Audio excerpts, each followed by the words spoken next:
कहीं एक टुकड़े रोटी की आसमान छूने कीमत, कहीं भी पेट्रोल खरीदने के लिए आम जनता का दम घुट रहा है। सिर्फ इतना ही नहीं, बैंकरप्ट होने की कगार पर खड़ी है सैकड़ों देश। संयुक्त राष्ट्र के विकास कार्यक्रम विभाग के प्रमुख असीम स्टाइनकर का कहना है कि किसी भी दिन दुनिया के कम से कम 50 देश का खजाने खाली हो सकते हैं। विश्व बैंक ने इस सूची में 104 देशों के नाम जुड़े हैं। इनमें अधिकांश वित्तीय दृष्टि से पिछड़े हुए हैं, लेकिन कई विकसित देश भी संकीर्ण दौर पर लटक रहा है। 2022 में सबसे पहले श्रीलंका की सरकार ने बैंकरप्ट होने की घोषणा की थी। उस घटना के कुछ दिन बाद नेपाल में भी लगभग यही स्थिति बन गई। सूची में नाम है पेरू, ट्यूनीशिया, दोनों सूडान, लेबानन, घाना, केनिया, अर्जेंटीना, मिस्र और तुर्की का। विश्व बैंक के मुताबिक पाकिस्तान और बांग्लादेश की स्थिति भी बहुत खराब है। अब सवाल यह है कि देश को बैंकरप्ट कब घोषित किया जाता है। आर्थिक विश्लेषकों के अनुसार पहला, जब किसी देश का पास विदेशी मुद्रा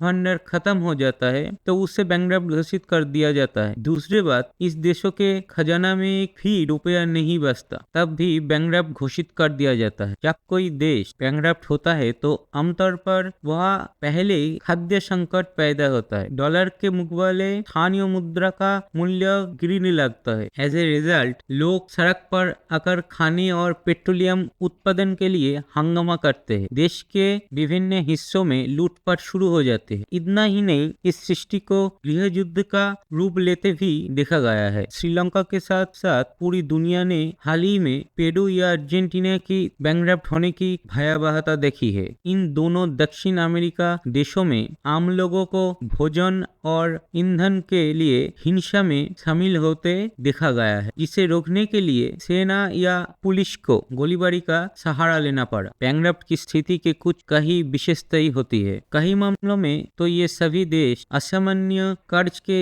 जाल में उलझे हुए हैं। उदाहरण दक्षिण अफ्रीका या पाकिस्तान हो सकते हैं। संबंधित राज्यों की जीडीपी का हार नेगेटिव है। पिछले 30 सालों में पहली बार इकोनॉमिक ग्रोथ इंडेक्स में केनिया जैसे तस्वीर देखने को मिली है। लेकिन दुनिया के इतने सारे देश अचानक आर्थिक रूप से क्यों डूब रही है? इकोनॉमिस्ट ने इसका पीछे 4 कारण बताए हैं। पहला, पिछले कुछ वर्षों में दुनिया भर में खाद्य संकट बढ़ रहा है। वे इसके लिए जलवायु परिवर्तन और रूस और यूक्रेन का युद्ध को जिम्मेदार मानते हैं। फाइनेंशियल एनालिसिस के अनुसार जलवायु परिवर्तन का कृषि पर गंभीर प्रभाव पड़ा है। परिणामस्वरूप दुनिया के विभिन्न हिस्सों में फसल उत्पादन प्रभावित हुए हैं। इसके कारण पिछले 2 वर्षों से यूरोप, एशिया, अफ्रीका और दक्षिण अमेरिका के बाजारों में खाद्य उत्पादन के कीमतें धीरे धीरे बढ़ने लगा है। इसलिए जो देश बैंकरप्ट के कगार पर है, उनके अर्थव्यवस्था डगमगा गया है। रूस 24 फरवरी 2021 से यूक्रेन में विशेष सैन्य अभियान चला रहा है। अब तक ये दोनों देश पूरी दुनिया में भारी मात्रा में गेहूं एक्सपोर्ट कर रहे थे। इसमें यूरोप की ब्रेड बास्केट के रूप में यूक्रेन के प्रतिष्ठा भी शामिल है। पूर्व यूरोप के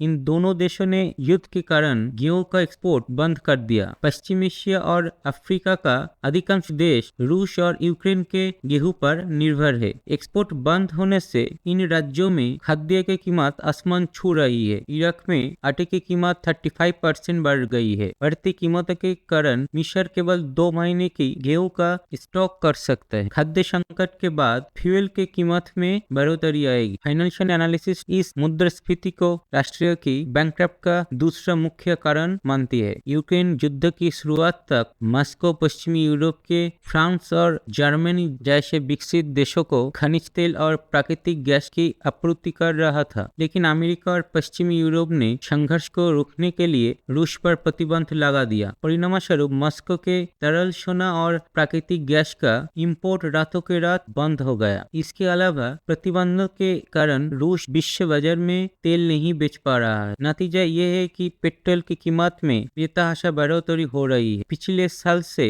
पश्चिमी एशिया में इजराइल हमास युद्ध शुरू हो गया है। युद्ध पहले ही लेबनान और ईरान के तक फैल चुके हैं। विश्व के अधिकांश तेल उत्पादक देश इसे क्षेत्र में स्थित है। कहने की जरूरत नहीं नहीं है कि युद्ध के जितना लंबा चलेगा और फैलेगा, फ्यूल की कीमत उतनी ही अधिक बढ़ेगी। 2020 में दुनिया चपेट में थे, तब से तेल आपूर्ति सप्लाई चेन टूट गई। फाइनेंशियल एनालिसिस के मुताबिक किसी भी देश में पेट्रोलियम उत्पादन की मांग कभी कम नहीं होती, बल्कि समय के साथ बढ़ती ही जाती है। परिणामस्वरूप यदि इसके आपूर्ति अच्छी नहीं होती है तो सरकार अधिक पैसा खर्च करके इसे खरीदना शुरू कर देती है। परिणामस्वरूप देश के विदेशी मुद्रा भंडार पर दबाव पड़ने लगा। फ्यूल के लिए किसी बिंदु पर उस ग्राउंड के नीचे जाना असामान्य नहीं है और फिर संबंधित राज्यों कर्ज लेकर स्थिति को संभालने की कोशिश करते हैं। फाइनेंशियल एनालिसिस ने इसे बैंकरप्ट का तीसरा प्रमुख कारण बताया है। विश्व बैंक के द्वारा उपलब्ध करी गई इस स्टैटिस्टिक्स के अनुसार दुनिया के 148 देशों में से